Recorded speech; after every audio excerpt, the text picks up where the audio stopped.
اس کے ٹیکس کے معاملات بہت آسان ہوتے ہیں، اس کو شروع کرنے پر معمولی لاگت آتی ہے۔ اس کاروبار میں مکمل فلیکسیبلٹی ہوتی ہے۔ اگر آپ اس کاروبار کو ختم کرنا چاہتے ہیں تو بآسانی ختم بھی کر سکتے ہیں۔ اس کاروبار میں منفی چیزیں کیا ہیں جو آپ کے کاروبار کے لیے فائدہ مند نہیں ہیں؟ سب سے پہلی منفی چیز یہ ہے کہ اس میں آپ ذاتی طور پر ہر چیز کے ذمہ دار ہوتے ہیں۔ اگر کاروبار میں کسی قسم کا کوئی نقصان ہوتا ہے اور کوئی دیگر شخص آپ کے کاروبار کی مد میں آپ پر کیس کر دیتا ہے تو آپ اپنی ذاتی جائیداد یعنی کہ گھر، گاڑی، بینک بیلنس وغیرہ سے بھی ادائیگی کرنے کے ذمہ دار ہوں گے۔ یعنی کاروباری نقصان آپ کا ذاتی نقصان ہوگا۔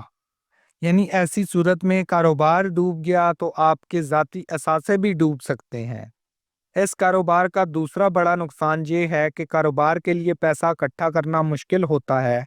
کوئی بینک آسانی سے قرضہ نہیں دیتا کیونکہ کاروبار کی کوئی الگ قانونی حیثیت نہیں ہوتی۔ اس کا تیسرا بڑا نقصان یہ ہے کہ اس کاروبار کی منتقلی نہیں ہو سکتی۔ اگر آپ بیمار ہو جائیں یا وفات پا جائیں، کسی وجہ سے کاروبار نہیں چلا سکتے تو کاروبار ختم کرنا پڑتا ہے، کیونکہ مارکیٹ میں صرف اسی مالک پر اعتماد ہوتا ہے۔ یعنی یہ کہنا غلط نہ ہوگا کہ مالک گیا تو تقریباً کاروبار بھی گیا۔ اس کاروبار کے تمام پہلوؤں کو خود ہی سنبھالنا ہوتا ہے۔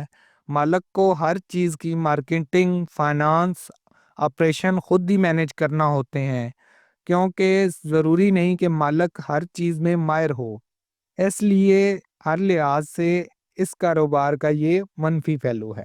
اس کا ایک نقصان یہ بھی ہے کہ مالک کو دن رات خود محنت کرنا ہوتی ہے۔ اس وجہ سے وقت کی کمی اور تھکاوٹ کا سامنا کرنا پڑتا ہے۔ اس کاروبار کا سب سے بڑا نقصان آپ کی دیگر آمدن کو اس آمدن کے ساتھ جمع کیا جاتا ہے۔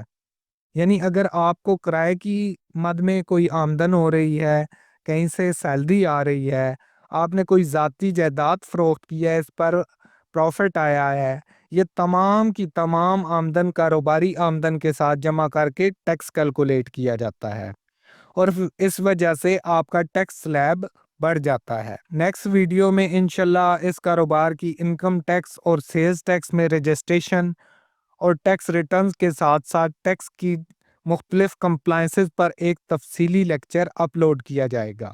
اس کاروبار کو کرتے وقت آپ کو قانونی طور پر کن ضروری باتوں کا خیال رکھنا ہوتا ہے اور کن چیزوں سے باز رہنا ہوتا ہے، یعنی کہ لیگل ریسٹرکشنز کون سی ہیں۔ اس کاروبار میں آپ کو سب سے پہلے قانونی طور پر اس بات کی پابندی کرنا ہوتی ہے کہ آپ اپنی کاروباری ساخت کو غلط انداز میں نہیں پیش کر سکتے۔ یعنی کاروبار اور قسم کا ہے اور اس کا نقشہ تبدیل کر کے آپ تفصیلاً اور قسم کا بتا رہے ہوں، یعنی کہ مس ریپریزنٹیشن نہیں کی جا سکتی۔ اس کے بعد آپ اپنے کاروبار کو اس طرح ظاہر نہیں کر سکتے کہ آپ کا کاروبار سول پروپرائٹرشپ یا انڈیویجول بزنس کی بجائے ایک رجسٹر کمپنی ہے یا فرم ہے۔ اس کے علاوہ آپ اپنے کاروبار کا ٹریڈ مارک، لوگو یا کاپی رائٹ کو رجسٹرڈ کروائے بغیر کسی دیگر کا رجسٹرڈ ٹریڈ مارک، لوگو یا کاپی رائٹ استعمال نہیں کر سکتے۔ اس کے علاوہ بینکنگ اور کاروباری لین دین میں پاکستانی قوانین کی پابندی کرنا چاہیے، یعنی کہ آپ کو اپنے کاروباری بینک اکاؤنٹ کو کسی غیر قانونی سرگرمی میں ملوث نہیں رکھنا چاہیے۔ اگر آپ اپنا کاروبار ختم کرنا چاہتے ہیں تو سب سے پہلے آپ کو لین دین کے تمام معاملات کلیئر کرنا ہوں گے۔ اس کے بعد جن لوگوں سے کاروبار کی مد میں جتنا پیسہ لینا ہے اس کو بھی لے لے، اور اگر کوئی نہیں دے رہا تو وکیل کی مدد سے کاروبار ختم کرنے سے پہلے لیگل نوٹس بھجوانا ضروری ہے کہ اتنے عرصے میں ہم اپنا کاروبار ختم کر رہے ہیں، لہٰذا آپ اتنے دنوں کے اندر اندر ہماری تمام پیمنٹس ادا کر دیں۔ اس کے بعد کاروباری اثاثے یعنی فرنیچر، مشینری وغیرہ کو سیل کرنا ہے یا کسی دیگر کے سپرد کرنا ہے۔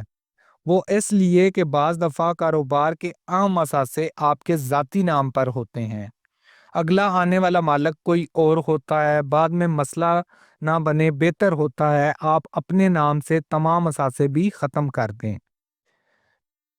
اس کے بعد اگر آپ نے کاروبار کی مد میں مختلف لوگوں سے ایگریمنٹ کر رکھے ہیں تو وہ آپ نے ختم کرنے ہوتے ہیں۔